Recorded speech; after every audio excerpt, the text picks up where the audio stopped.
All right. Now, I can't believe that 4 weeks have come and passed so quickly, but I'm really excited to introduce to you our final guest today from Dancing Swallows because Dancing Swallows is actually the newest, the youngest, I guess we'll say, of all of the epic wineries in the region. So it's with my pleasure that I introduce to you Mr. Scott Wilkins. How you doing, Scott?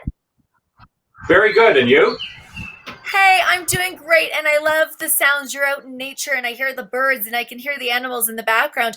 How are things? As I was saying, you're one of the newest wineries in the region. We're actually the very newest. We're just opening for sales for the first time this spring. And we've been at it for quite a while. We started in 2006 with a test plot. And it's been a long path, but we're up and going finally. And all the pieces are converging at last.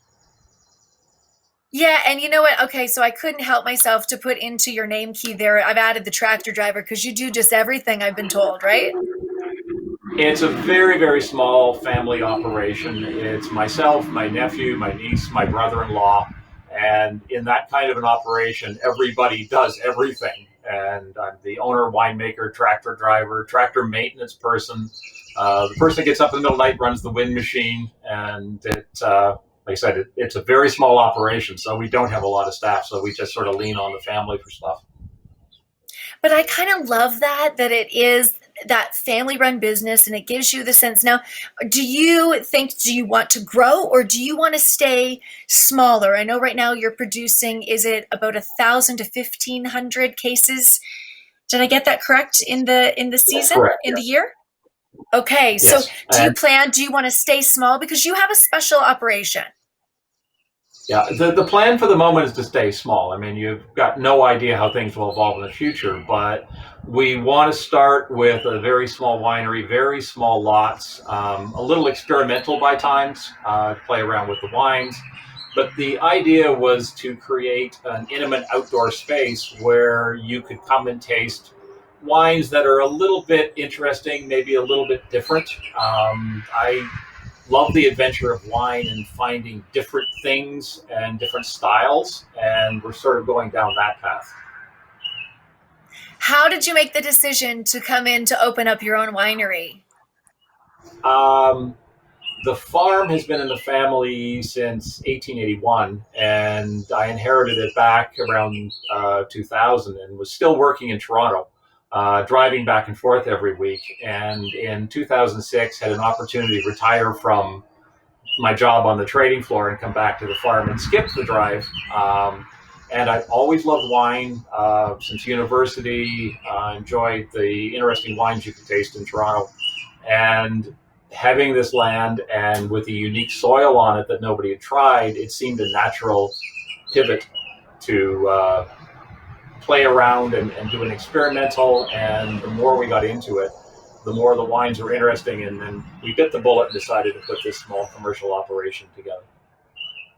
So when you say small and different, I can't wait, until we do get back to some sense of normalcy because you do have a tasting area. I believe it. I haven't been yet. I'm excited, but you tell me it's by your maple tree outside. And can you paint that picture for people? What do you classify as, small and different as opposed to what makes you different from the other wineries in the Epic Wine region? Okay. We don't have a building, which makes it different to begin with.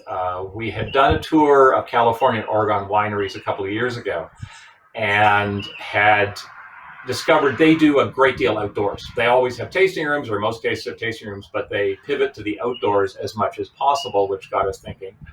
And then shortly after we came back from that trip, there was a piece in the newspaper talking about converting shipping containers into restaurants and stores.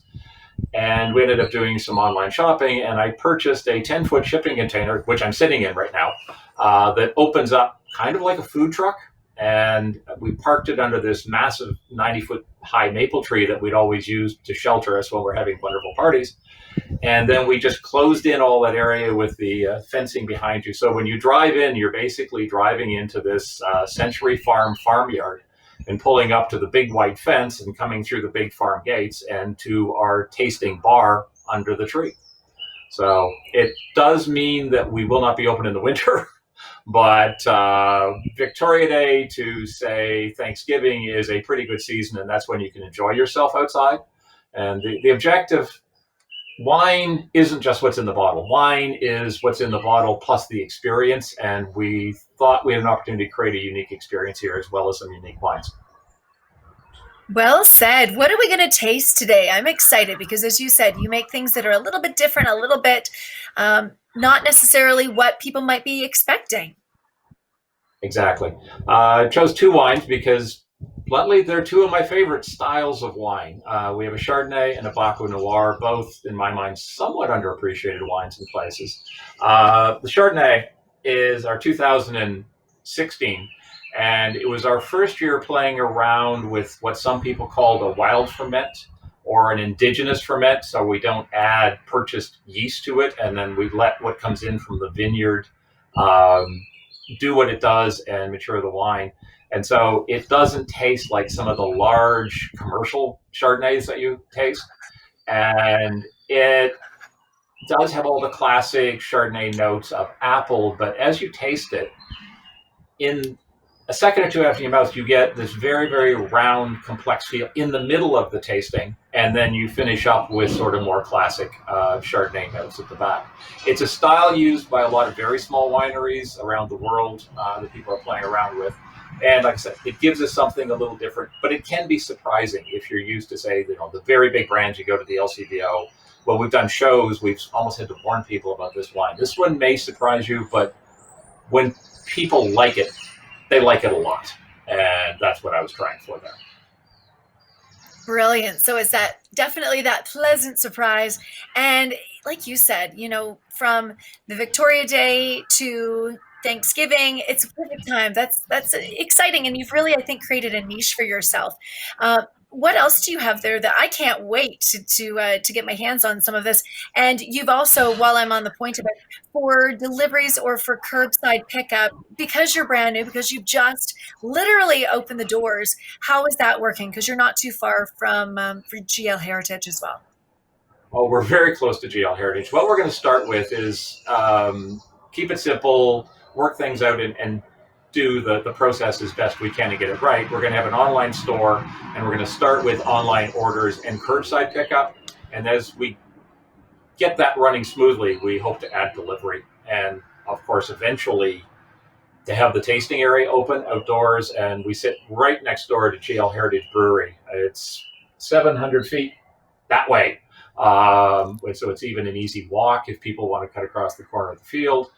And we'll see how it goes for this summer. It's as everybody has commented, it's a bit of a challenging year, but in some ways it allows us to start slow and get it right.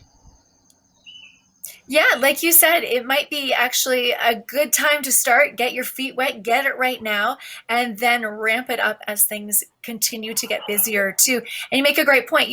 With the nice weather, I always say, who doesn't want to like hop out in the car, go for a drive, get the sun on your face, and give a call in advance, and then head to the curbside, do the pickup, and get to see your smiling face, get to maybe see some of the family, and try something new. What is the other wine we're going to be taste testing as well? The other one, this one is Baco Noir, which is an Ontario classic. There's a lot of nice Baco Noirs around, including in our region. It just is one of my personal favorites. It's got a little bit of North American parentage in the grapes, but it gives you this incredibly deep, opaque wine. It's not even red. It borders on black. When you taste it, let me just check.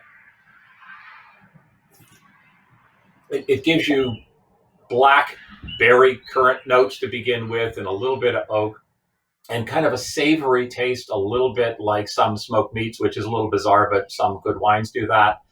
And then it is a very refreshing, palate cleansing flavor that is a big flavor without a lot of tannin. It's a bit unusual that way. It's a wonderful wine for game because game tends to be not very fat. So you don't need the tannins for the pairing, but it's got a big flavor, kind of an unusual combination. And we did a little test plot, and the Baco was always exceptional. We do it a smaller batch than most people, harvest it later, but I like the way the flavors evolve when we do it that way. And like I said, it's almost the extreme opposite from the Chardonnay. The Chardonnay is very light and complex and interesting, and the Baco is just big and round and ripe. Oh, it sounds fantastic. I cannot wait to get my hands on a bottle to try this. Before we go and depart, how did you come up with the name for the winery, Dancing Swallows? Okay. As I mentioned, we started because I didn't know how to grow grapes. We started with this little half acre out behind the big barn with a bunch of different things to learn how to grow grapes and make wine. And my niece and I were out there in one of those really, really steamy Essex County afternoons that you get occasionally doing some leaf pulling. And there were a few insects getting floated up out of the vines, and all the tree and barn swallows were swooping over the vineyard, picking off these little insects. And my niece Gwen looked up and said, "Well, at least someone's having fun out here." And over dinner, we started talking about these swallows that were dancing over the vineyard. And as you can tell, we have a lot of birds around here, and it just sort of, over a bottle of wine that night at dinner, the winery name emerged. Oh, I love it. Anything else we should mention? So, as people are watching, we know we can go get curbside pickup. You'll be able to go to your website, or can they call as well? So, would you prefer they call or either or? Does it matter? Either it doesn't matter. Either or works quite well. So website's Okay, so easier. we It's a nice online store, so it's easy. But the advantage of the website is we have some fairly good descriptions of the wines up there. So, and there are more wines than this. So if people are interested in learning about the wines, until we get the tasting room open, the website's a pretty good source. fabulous. Okay, so let's visit the website and then curbside pickup for now, and maybe they'll head to down the and continue along the Epic Wine Trail. Make your list and enjoy the summer. Thank you so much for your time, and I look forward to coming out because brand new on the trail. So you're the newbie, right? Absolutely. And I've been around. Everybody knows me, and there's a bit of a joke would I ever open, but we're open. Awesome, awesome, Scott. Okay, well, I cannot wait to connect in person, and thank you for your time. Anything else you want to mention before we depart? Nope. As always with our site, pray for good weather, but this is Essex County, and we get a lot of that. You do. Being in London, I am absolutely always jealous of the weather you get because, when we get snow, you don't get the snow. When we get the sunshine, you get more sunshine and more of the heat. So summer's right around the corner, my friends. Thank you for your time and thank you for tuning in each and every week to the Epic Wine Show. It has been such a pleasure, and I'm sure we will be returning later on in the season. For now, you know what to do. Wine Order Wednesday. You can order your favorites, order some new wines that you haven't tried, and enjoy it with your family and friends. Pick up a Zoom call or enjoy it perhaps in your house or in your backyard. Cheers to you. Here's to good health, and here's to having a great summer along the Epic Wine Trail. Cheers.